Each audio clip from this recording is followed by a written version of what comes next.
Paalala sa mga anak na palasagot at mahilig mga tuwiran. Alam nyo, sa henerasyon natin ngayon, nakakalungkot lang isipin na ibang-iba na talaga ang mga kabataan ngayon ikumpara sa kabataan noon. Pero kahit ano pa mang mangyari, ang magulang ay magulang. Hindi ka mabubuhay sa mundong ito kung wala sila.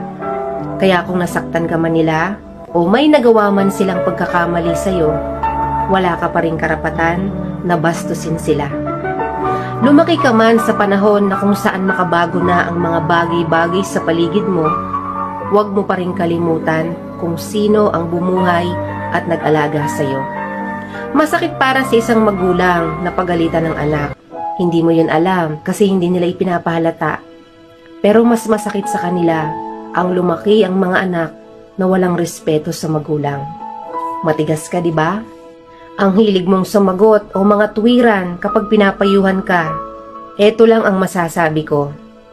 Huwag mong masamain ang mga payo ng mga magulang mo. Dahil balang araw, magugulat ka na lang. Nalalabas din sa bibig mo ang mga pangaral ng magulang mo para sa sarili mong mga anak. Dahil kung ano ang puno, siya ang bunga. Real talk yan.